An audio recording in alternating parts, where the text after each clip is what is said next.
নমস্কার বন্ধুরা, সুবচনের সাহিত্য সভায় আপনাদের স্বাগত জানাই।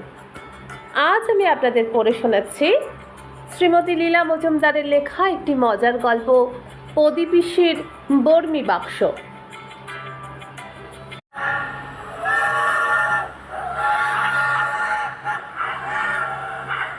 পাঁচু মামার প্যাকাটির মতো হাত ধরে টেনে ওকে ট্রেনে তুললাম। শূন্যে খানিক হাত পা ছুঁড়ে ও বাবা গো, মা গো বলে চেঁচিয়ে চেঁচিয়ে শেষে খচমচ করে বেঞ্চিতে উঠে বসল। তারপর পকেট থেকে লাল রুমাল বের করে কপালের ঘাম মুছে ফেলে খুব ভালো করে নিজের হাত পা পরীক্ষা করে দেখলো কোথাও ছড়ে গেছে কিনা আর আয়োডিন দেবার দরকার আছে কিনা। তারপর কিছু না পেয়ে দুবার নাক টেনে পকেটে হাত পুরে খুদে খুদে পা দুটো সামনের বেঞ্চিতে তুলে দিয়ে আমার দিকে চেয়ে চি ছি করে বলল, ছেলেবেলায় একবার ভুলে বাদশাহী জোলাপ খেয়ে অবধি শরীরটা আমার একদম গেছে, কিন্তু বুকে আমার সিংহের মতো সাহস। তা নইলে প্রদীপিসির বর্মি বাক্স খোঁজার ব্যাপারে হাত দেব কেন বলে ভুরু দুটো কপালে তুলে চোখ দুটো জিজ্ঞাসার চিহ্ন বানিয়ে আমার দিকে তাকিয়ে রইল। আমি তো অবাক। কোনার বেঞ্চিতে যে ভদ্রলোক ছেলেপুলে বাক্স প্যাঁটরা ও মোটা গিন্নি নিয়ে বসে বসে আমাদের কথা শুনছিলেন, তিনিও অবাক। পাঁচু মামা বলল, 100 বছর পরে প্রদীপিসির বর্মি বাক্স আমি আবিষ্কার করব। জানিস, তাতে এক একটা পান্না আছে এক একটা মোরগের ডিমের মতন, চুনি আছে এক একটা পায়রার ডিমের মতন, মুক্ত আছে হাঁসের ডিমের মতন, মুঠো মুঠো হিরে আছে, গোছা গোছা মোহর আছে, তার জন্য শত শত লোক মারা গেছে, রক্তের সালোয়ে নদী বয়ে গেছে, পাপের উপর পাপ চেপে পর্বত তৈরি হয়েছে, সব আমি একা উদ্ধার করব। তখন আমার ভারী রাগ হলো।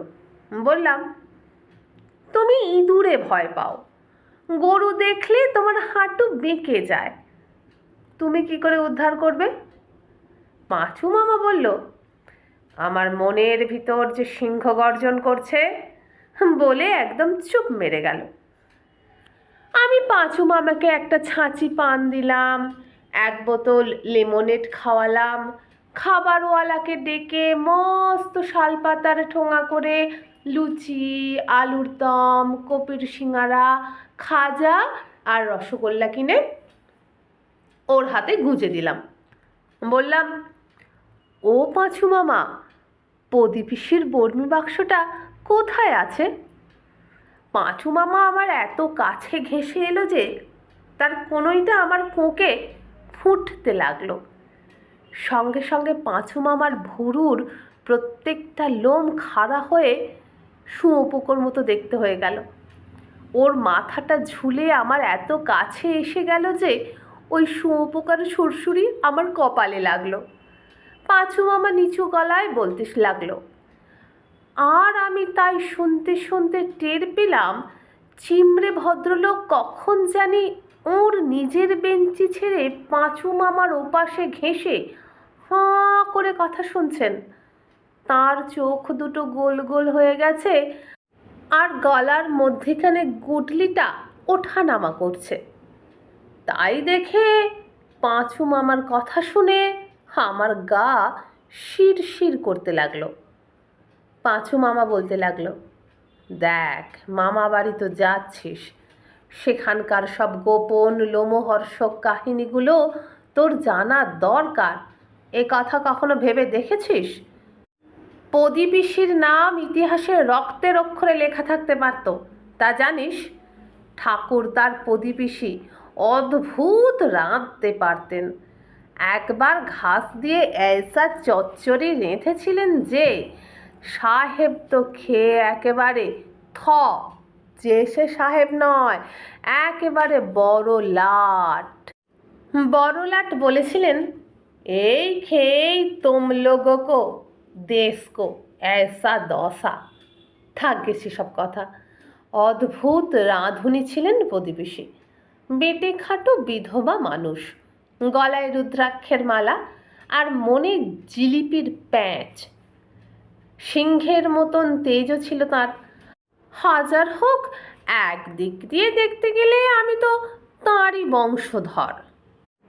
বুঝলি, ওই প্রদীপিসি গরুর গাড়ি চড়ে মাঘী পূর্ণিমার রাতে বালাপোষ গায়ে নিমাই খুড়োর বাড়ি চলেছেন 32 বিঘা ঘন শালবনের মধ্যে দিয়ে। যাচ্ছেন আর মনে মনে ভাবছেন, নিমাই খুড়োর ব্যাপারটা বেশ অদ্ভুত। জঙ্গলে একা থাকেন, মেলা সাঙ্গপাঙ্গ চেলাও থাকে সঙ্গে, কপালে চন্দন সিঁদুর দিয়ে চিত্তির করা, কথায় কথায় ভগবানের নাম, অথচ এদিকে মনে হয় দেদার টাকা। দান টানও করেন, জিজ্ঞেস করলে বলেন সবই ভগবানের দয়া। এত লোক থাকতে ভগবান যে কেন ওকেই দয়া করতে যাবেন, সেও একটা কথা। এই সব ভাবছেন, হঠাৎ হই হই রই রই করে একদল লাল লুঙ্গি পরা, লাল পাগড়ি বাঁধা, লাল চোখওয়ালা ডাকাতপানা লোক একেবারে গরুর গাড়ি ঘেরাও করে ফেললে। নিমেষের মধ্যে গরু দুটো গাড়ি থেকে খুলে নিল, আর প্রদীপিসির সঙ্গে রমাকান্ত ছিল। তাকে তো টেনে হিঁচড়ে গরুর গাড়ি থেকে বার করে তার ট্যাগ থেকে 7.5 আনা পয়সা আর নস্যির কৌটো কেড়ে নিলে। প্রদীপিসি থান পরা, গলায় রুদ্রাক্ষের মালা, কোমরে কাপড় জড়িয়ে, তার উপর 2 হাত দিয়ে কোমরে ধরে রাস্তার মাঝখানে এমন করে দাঁড়ালেন যে ভয়ে কেউ তাঁর কাছে এগোলো না। শেষটা তিনি হাঁক দিয়ে বললেন, ওরে বাটপাড়েরা, গাড়োয়ান রমাকান্তকে তো সবাই মিলে দেখছি আধমরা করে ফেললি। গরুগুলোরও কিছু বাকি রেখেছিস কিনা কে জানে। এবার তোরাই আমাকে নিমাই খুড়োর বাড়ি কাঁধে করে পৌঁছে দে। তাই না শুনে ডাকাতরা জিভ টিভ কেটে প্রদীপিসির পায়ে একেবারে কেঁদে পড়ল। নিমাই সর্দার যদি জানতে পারে তার কুটুমকে এরা ধরেছিল, নিমাই সর্দার এদের প্রত্যেকের ছাল ছাড়িয়ে নেবে। হাউ মাউ। তখন তারা ফের গরু জুতে পয়সা ফিরিয়ে রমাকান্তের গায়ে হাত বুলিয়ে গাড়োয়ানকে নগদ 4টে পয়সা ঘুষ দিয়ে নিজেরাই নিমাই খুড়োর বাড়ির পথ দেখিয়ে দিল। প্রদীপিসিও নিমাই খুড়োর কথা জানতে পেরে মহা খুশি। পাঁচু মামা ঢোক গিলে চোখ গোল গোল করে আরও কত কি বলল। প্রদীপিসির ভীষণ বুদ্ধি, চট করে বুঝে নিলেন যে খুড়োই ডাকাত দলের সর্দার। প্রদীপিসি খুড়োর বাড়ি দুপুর রাতে পৌঁছেই খুড়োর চোখের ওপর চোখ রেখে দাঁতে দাঁত ঘষে বললেন, শালবনে আমাকে ডাকাতে ধরেছিল। তাড়াতাড়ি গরুর গাড়ি থেকে নামতে গিয়ে আমার তসরের চাদর খানিকটা ছিঁড়ে গেছে, পায়ের বুড়ো আঙুলে হোঁচট লেগেছে, আর তাছাড়া মনেও খুব একটা ধাক্কা লেগেছে। এর কি প্রতিশোধ নেব এখনো ঠিক করিনি।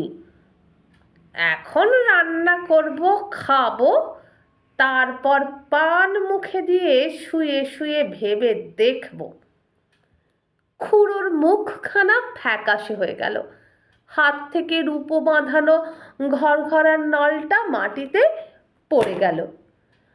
খুড়ো মশাই বিদ্যাসাগরী চটি পায়ে তারই ওপর একটু কাত হয়ে দাঁড়িয়ে গোঁফ নাড়তে লাগলেন।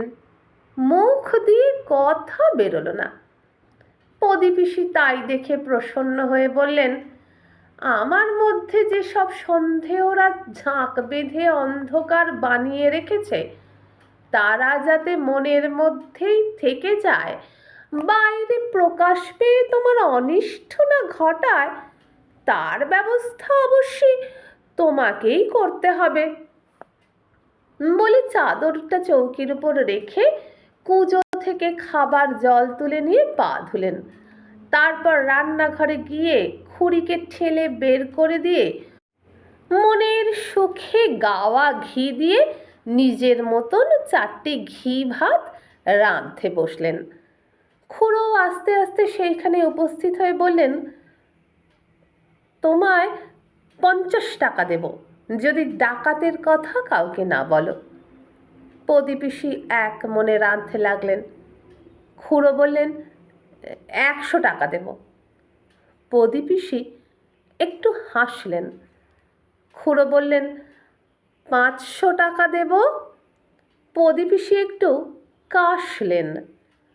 খুড়ো মরিয়া হয়ে বললেন, 1000 টাকা দেব, 5000 টাকা দেব, আমার লোহার সিন্দুক খুলে দেব, যা খুশি নিও।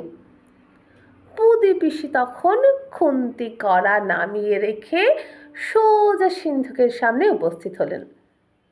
খুড়ো সিন্ধুক খুলতেই হিরে জহরতের আলোয় প্রদীপিসির চোখ ঝলসে গেল। খুড়ো ভেবেছিলেন সেই সঙ্গে প্রদীপিসিরও বুঝি মাথা ঘুরে যাবে, কি নেবে না নেবে কিছু ঠাউর করতে পারবে না। কিন্তু প্রদীপিসি সে মেয়েই নয়। তিনি অবাক হয়ে গালে আঙুল দিয়ে ঝুঁকে পড়ে বললেন, ও মা, এ যে কুবেরের ভাণ্ডার, আলাদিনের ভাঁড়ার ঘর, ব্যাটা ঠাঁঙারে বাটপার, কি দাঁওটাই না মেরেছিস বলে 2 হাত জড়ো করে এক ঢিপি ধনরত্ন মাটিতে নামালেন। আর একটা হাঙরের নকশা আঁকা লাল বর্মি বাক্স টেনে নামালেন। খুড়ো হা হা করে ছুটে এসে বললেন, আহা, ওটা থাক, ওটাতে যে আমার সব প্রাইভেট পেপার আছে।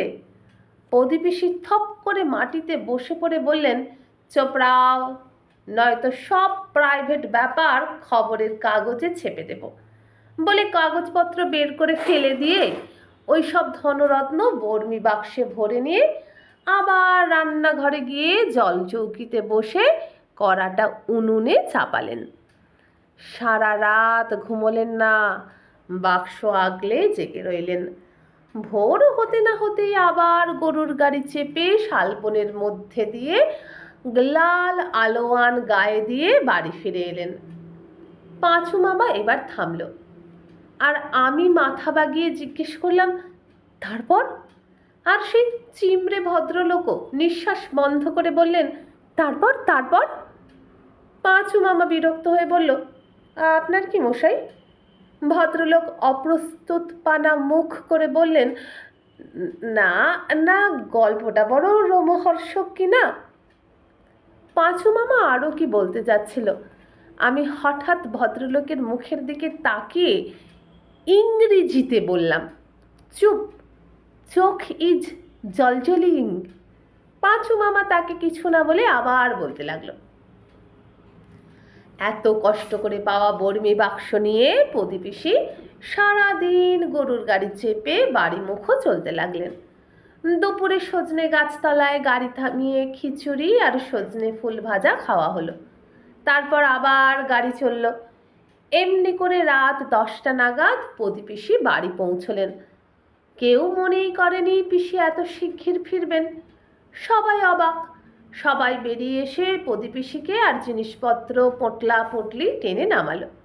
তারপর গোলমাল, চেঁচামেচি, ডাকাতের গল্প। অবশ্যই ডাকাতের সঙ্গে খুড়োর যোগের কথা প্রদীপিসি আর কাউকে বললেন না। প্রদীপিসি চেপে গেলেন। হঠাৎ বাক্সটার কথা মনে পড়তে বগল থেকে সেটাকে টেনে নামাতে গিয়ে দেখলেন যেটাকে বর্মি বাক্স বলে সযত্নে গাড়ি থেকে নামিয়েছিলেন সেটা আসলে পানের ডিবে, বর্মি বাক্স পাওয়া যাচ্ছে না। পাঁচু মামা চোখ গোল করে চুল খাড়া করে চিঁচি করে বলতে লাগলো, আর আমি আর সেই চিমড়ে ভদ্রলোক নিঃশ্বাস বন্ধ করে শুনতে লাগলাম। সে বাক্স একেবারে হাওয়া হয়ে গেল। সেই রাত দুপুরে প্রদীপিসে এমন চেঁচামেচি শুরু করলেন যে বাড়ি শুদ্ধ সবাই যে যেখান থেকে পারে মশাল, মোমবাতি, লণ্ঠন, তেলের পিদ্দিম জেলে নিয়ে এসে ওর পা মারিয়ে মহা খোঁজাখুঁজি শুরু করে দিলে। তার মাঝখানে দাঁড়িয়ে প্রদীপিসি নিজে হাত পা ছুঁড়ে চেঁচিয়ে মেচিয়ে কুরুক্ষেত্র মাথিয়ে দিলেন। বললেন, নেই বললেই হলো, এই আমার বগল দাবা করা ছিল, আর এই তার হদিশ পাওয়া যাচ্ছে না। একটা আধ হাত লম্বা শক্ত কাঠের বাক্স একেবারে কর্পূরের মতো উবে গেল। এই কি মগের মুলুক বলে গরু খুলিয়ে, গরুর গাড়ির ছাউনি তুলিয়ে, বাঁশের বাঁধন আলগা করিয়ে, গাড়োয়ানের দুহাতি ধুতি ঝাড়িয়ে আর রমাকান্তকে দস্তুর মতো সার্চ করিয়ে এমন কাণ্ড বাঁধালেন যে তার আর বর্ণনা দেওয়া যায় না। শেষে যখন গরু দুটোর ল্যাজের খাঁজে খুঁজতে গেছেন তখন গরু দুটো ধৈর্য হারিয়ে প্রদীপিসির হাঁটুতে এসা গুঁতিয়ে দিল যে প্রদীপিসি তখনই বাবা গো, মা গো বলে বসে পড়লেন। কিন্তু বসে পড়লে কি হবে, বলেছি তো সিংহের মতো তেজ ছিল তার। বসে বসেই সারা রাত বাড়ি শুদ্ধ সবাইকে জাগিয়ে রাখলেন, কিন্তু সে বাক্স আর পাওয়াই গেল না। এতক্ষণ যারা খুঁজছিল তারা কেউ বাক্সে কি আছে না জেনেই খুঁজছিল। এইবার প্রদীপিসি কেঁদে ফেলে সব ফাঁস করে দিলেন। বললেন, নিমাই খুড়ো যে আমাকে দেখে খুশি হয়ে ওই বাক্স ভরে কত হিরে মতি দিয়েছিল, আর সে তোরা কোথায় হারিয়ে ফেললি। ও হো হো। তাই না শুনে যারা খুঁজে খুঁজে হয়রান হয়ে বসে পড়েছিল তারা আবার উঠে খুঁজতে শুরু করে দিল। শুনেছি 3 দিন 3 রাত ধরে মামা বাড়ি শুদ্ধ কেউ খায়ওনি ঘুমোয়নি, বাগান পর্যন্ত ঘুরে ফেলেছিল। যাদের মধ্যে বিষম ভালোবাসা ছিল তারাও পরস্পরকে সন্দেহ করতে লেগেছিল। আমি আর সেই চিমড়ে ভদ্রলোক বললাম, তারপর তারপর পাঁচু মামা বলল, তারপর আর কি হবে, 1 সপ্তাহ সব ওলট পালট হয়ে রইল। খাওয়া নেই, শোয়া নেই, কারোর মুখে কথাটি নেই। সারা বাড়ি মিলে সবাই তোলপাড় করে ফেলল। কত যে রাশি রাশি ধুলো, মাকড়সার চাল, ভাঙা শিশি বোতল, তামাকের কৌটো বেরোলো তার ঠিক নেই। কত পুরনো হলদে হয়ে যাওয়া চিঠি বেরোলো, কত গোপন কথা জানাজানি হয়ে গেল, কত হারানো জিনিস খুঁজে পাওয়া গেল। কিন্তু প্রদীপিসির বর্মি বাক্স হাওয়ায় উড়ে গেল। এমনভাবে হাওয়া হয়ে গেল যে শেষ অবধি অনেকে একথাও বলতে ছাড়ল না যে বাক্স টাক্স সব প্রদীপিসির কল্পনাতে ছাড়া আর কোথাও ছিল না। কেবলমাত্র রমাকান্ত বারবার বলতে লাগলো, নিমাই খুড়োর বাড়ি থেকে প্রদীপিসি যে খালি হাতে ফেরেননি এই কথা ঠিক। গরুর গাড়িতে আসবার সময় বাক্সটা চোখে না দেখলেও প্রদীপিসির আঁচল চাপা শক্ত চৌকো জিনিসের খোঁচা তার পেটে লাগছিল। সেটা যে পানের বাটা নয় এও নিশ্চিত ছিল সে, কারণ পানের বাটার খোঁচাটা তার পিঠে লাগছিল। বাক্সের শোকে প্রদীপিসি আধখানা হয়ে গেলেন। অত হিরে মতি লোকে সারা জীবনে কল্পনার চোখেও দেখে না, আর সে কিনা অমন করে কোলছাড়া হয়ে গেল। শোকটা একটু সামলে নিয়ে প্রদীপিসি আবার রমাকান্তকে নিয়ে নিমাই খুড়োর খোঁজে গিয়েছিলেন যদি কিছু পাওয়া যায়। গিয়ে দেখেন 32 বিঘার শালবনের মাঝখানে নিমাই খুড়োর আড্ডা ভেঙে গেছে। জনমানুষের সাড়া নেই, বুনো বেড়াল আর হুতুম প্যাঁচার আস্তানা হয়েছে।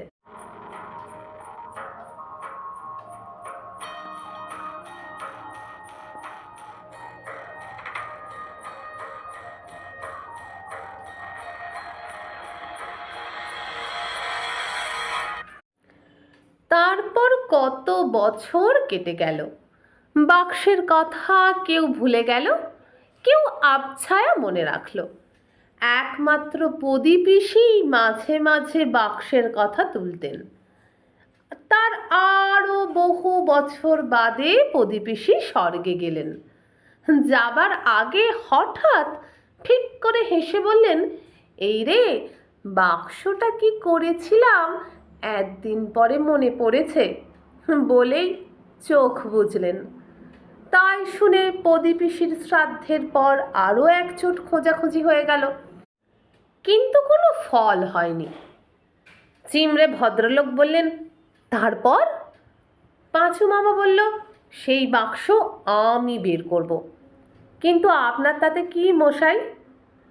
পাঁচু মামা এইখানে চিমড়ে ভদ্রলোকের দিকে এক দৃষ্টে কটমট করে চেয়ে থাকার ফলে চিমড়ে ভদ্রলোক উঠে গিয়ে সুর সুর করে নিজের জায়গায় বসে নিবিষ্ট মনে দাঁত খুঁটতে লাগলেন। ইতিমধ্যে বেশ রাত হয়ে যাওয়ায় তার স্ত্রী, পুত্র, পরিবার সবাই ঘুমিয়ে টুমিয়ে পড়ে একেবারে স্তূপাকার হয়ে রয়েছে দেখা গেল। আমি আশা করেছিলাম পাঁচু মামা লোমহর্ষণ আরও কিছু বলবে, কিন্তু পাঁচু মামা দেখলাম চটিটি খুলে ঘুমোবার জোগাড় করছে। তাই দেখে আমার কেমন যেন অস্বস্তি বোধ হতে লাগলো। আর চিমড়ে ভদ্রলোক থাকতে না পেরে দাঁত খোঁটা বন্ধ করে জিজ্ঞেস করলেন, 100 বছর ধরে যা এত খোঁজা সত্ত্বেও পাওয়া যায়নি, তাকে যে আবিষ্কার করবেন, কোনো পায়ের ছাপ বা আঙুলের ছাপ জাতীয় চিহ্ন টিহ্ন কিছু পেয়েছেন? পাঁচু মামা বলল, পাইনি ঠিকই, তবে পেতে কতক্ষণ? প্রদীপিসির শেষ কথায় তো মনেই হয় যে চোখের সামনেই কোথাও আছে, চোখ ব্যবহার করলেই পাওয়া যাবে, লুকিয়ে রাখবার মতো তো সময়ই পাননি। আর মনে পড়ে যখন হাসি পেয়েছিল তখন নিশ্চয় জোরও নেয়নি। কিন্তু 500 বার বলছি মশাই, আপনার তাতে কি? চিমড়ে ভদ্রলোক কোনো উত্তর না দিয়ে মাথা পর্যন্ত মুড়ি দিয়ে শুয়ে পড়লেন। সবাই শুয়ে পড়ল, আর আমি একা জেগে অন্ধকার রাত্রের মধ্যে ঝোপে ঝাড়ে হাজার হাজার জোনাকি পোকার ঝিকিমিকি আর থেকে থেকে ইঞ্জিনের ধোঁয়ার মধ্যে ছোট ছোট আগুনের কুঁচি দেখতে লাগলাম। ক্রমে সেসব আবছা হয়ে এলো।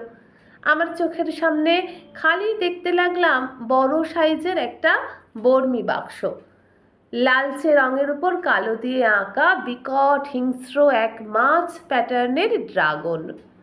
তার চোখ দিয়ে আগুনের হলকা বেরোচ্ছে, নাক দিয়ে ধোঁয়া বেরোচ্ছে, জিভ লগলগ করছে। আরও দেখতে পেলাম যেন বাক্সর ঢাকনিটা খোলা হয়েছে, আর তার ভিতরে পায়রার ডিমের মতন, মোরগের ডিমের মতন, হাঁসের ডিমের মতন, উট পাখির ডিমের মতন সব হিরে মণি আমার চোখ ঝলসে দিচ্ছে। হঠাৎ ঘচ করে ট্রেন থেমে গেল।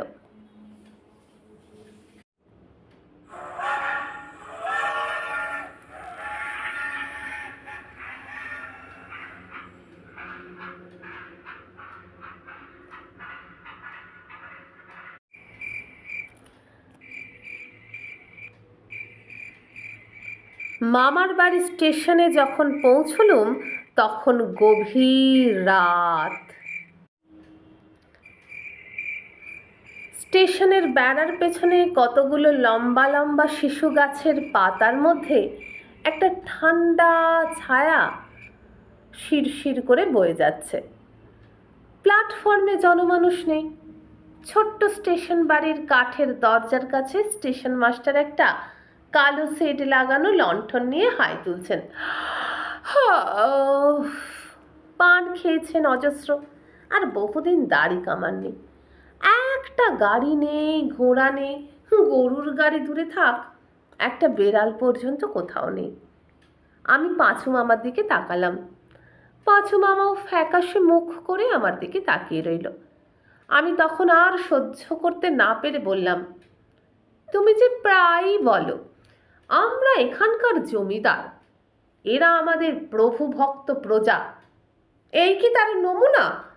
আমি তো ভেবেছিলাম আলো জ্বলবে, বাদ্যি বাজবে, মালা চন্দন নিয়ে সব সারে সারে থাকবে দাঁড়িয়ে, তারপর আমরা চতুর্দোলায় চেপে মামার বাড়ি যাব, গিয়ে গরম গরম।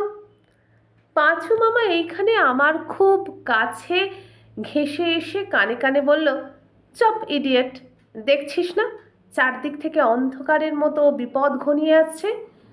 রক্তলোলুপ নিশাচররা যাদের পিছু নিয়েছে তাদের কি নিজেদের মধ্যে ঝগড়া করা শোভা পায়? চমকে উঠে বক্তৃতা থামিয়ে অন্ধকারের মধ্যে দেখতে পেলাম একটা নিবু নিবু দুশেলওয়ালা টর্চ জেলে চিমড়ে ভদ্রলোক গাড়ি থেকে রাশি রাশি পোটলা পুঁটলি ছেলে ফুলে ও মোটা গিন্নিকে নামিয়েছেন।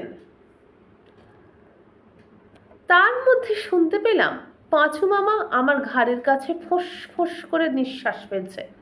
এমন সময় অন্ধকার ভেদ করে কে চেঁচাতে লাগলো, পাঁচু দাদা, ও মেজ দিদিমণির খোকা, বলি এচো কি আসনি? পাঁচু মামার যেন ধরে প্রাণ এলো, খচমচ করে ছুটে গিয়ে বলল, ঘনশ্যাম এলি, বাঁচালি।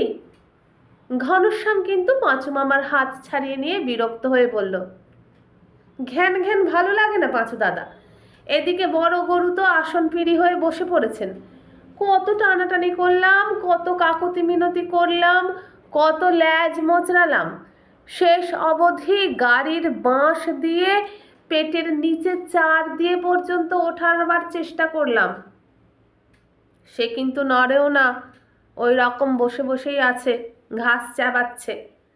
পাঁচু মামা বলল, হ্যাঁ ঘনশ্যাম, তাহলে কি হবে? হবে আবার কি, চলো দেখবে চলো। আমরা সেই ঘুটঘুটে অন্ধকারে কাঁকড় বেছানো প্ল্যাটফর্ম ছাড়িয়ে গেটের মধ্যে দিয়ে ওদিকে ধুলো মাখা রাস্তায় এসে পড়লাম। সেইখানে দেখি রাস্তার ধারে একটা গরুর গাড়ি, তার একটি গরু পা গুটিয়ে মাটিতে বসে বসে দিব্যে ঘুমোচ্ছে, আর অন্য গরুটা তার দিকে হতাশ মনে তাকিয়ে জাবর টানছে। সত্যি সত্যি সে গরু কিছুতেই উঠল না। তখন ঘনশ্যাম পাঁচু মামাকে আর আমাকে জিনিসপত্র শুদ্ধ গাড়িতে উঠিয়ে দিয়ে সেই গরুটার জায়গায় নিজেই গাড়ি টানতে শুরু করে দিল। গাড়ি অমনি চলতে লাগলো। স্টেশন ছাড়িয়েই ডান হাতে পুরনো কবরস্থান, সেখানটাতে আবার মস্ত মস্ত ঝুলো ঝুলো পাতাওয়ালা উইল গাছ জমাট অন্ধকার করে দাঁড়িয়ে আছে। সেখানে পৌঁছতেই পাঁচু মামা ফিস ফিস করে আমাকে ইংরেজিতে বলল, এখানে সব সিপাই বিদ্রোহের সময়কার কবর আছে। অমনি ঘনশ্যাম গাড়ি থামিয়ে মাথা ঘুরিয়ে বলল, ইংরেজিতে ভূতের গল্প বললে হবে না কিন্তু পাঁচু দাদা, এই আমি গাড়ি রেখে চম্পট দিলুম। পাঁচু মামা অমনি ব্যস্ত হয়ে বলল, আরে ভূতের গল্প নয় রে ঘনশ্যাম, কবরের কথা বলছিলাম। ঘনশ্যাম আরও বিরক্ত হয়ে বলল, ভূতের কথা নয় মানে? কবর আর ভূত কি আলাদা? ইংরেজি জানি না বলে কি তোমাদের চালাকিগুলোও ধরতে পারবো না নাকি? না পাঁচুদা, আমার পোষাবে না বলে ঘনশ্যাম গাড়িটা দুম করে ছেড়ে দিয়ে সরে দাঁড়ালো। এমন সময় খট খট শব্দ করে একটা ছ্যাকড়া গাড়ি এসে উপস্থিত। আমাদের পাশ দিয়ে যাবার সময় জানলা দিয়ে দেখতে পেলাম সাদা ফ্যাকাশে মুখ করে চিমড়ে ভদ্রলোক জল জলে চোখ করে আমাদের দিকে তাকিয়ে আছে। পাঁচু মামা তখনই হাত পা ছুঁড়ে মূর্ছা গেল। ঘনশ্যাম বলল, ইয়ার কি ভালো লাগে না পাঁচু দাদা, বলে আবার গাড়ি টানতে শুরু করলো। পাঁচু মামাও রুমাল দিয়ে মুখ মুছে উঠে বসল। অনেক রাতে মামার বাড়ি পৌঁছলাম। মনে পড়ল প্রদীপ পিসিও এমনই রাত দুপুরে রমাকান্তকে নিয়ে নিমাই খুড়োর বাড়ি থেকে ফিরেছিলেন। সত্যি বর্মি বাক্সটা গেল কোথায়? পাঁচু মামাকে জিজ্ঞেস করলাম, হাত থেকে পড়ে টরে যায়নি তো? পাঁচু মামা দাঁত কিরমির করে বলল, চুপ, এটা শত্রু রাস্তা না। বুক থেকে হৃৎপিণ্ড উপরে নিলেও বর্মি বাক্সর কথা খবরদার মুখেও আনবি নে। বন্ধুরা, এখানেই শেষ হয়ে গেল প্রদীপিসি বর্মি বাক্সের প্রথম পর্বটি। বইতে এরকমভাবে পর্বভাগ নেই, আমি পড়ার সুবিধের জন্য পর্বভাগ করে রেখেছি। কেমন লাগলো কমেন্ট করে অবশ্যই জানাবেন। যদি ভালো লাগে একটা লাইক করবেন। যদি এরকমই নানা স্বাদের গল্প শুনতে চান তাহলে এই ভিডিওর নিচে যে বারে আমার চ্যানেলের নাম দেওয়া আছে সেখানে ক্লিক করুন, খুলে যাবে চ্যানেলের হোম পেজে গেলে পাবেন প্লেলিস্ট। সেখানেই থরে থরে নানা স্বাদের গল্প আপনাদের জন্যই সাজিয়ে রাখা রয়েছে। যদি ভালো লাগে আর যদি এখনও আমার চ্যানেলটিকে সাবস্ক্রাইব না করে থাকেন তাহলে চ্যানেলটিকে সাবস্ক্রাইব করে পাশে থাকা বেল আইকনটি অন করে দেবেন। আজকের মতো বিদায় নিলাম। নমস্কার।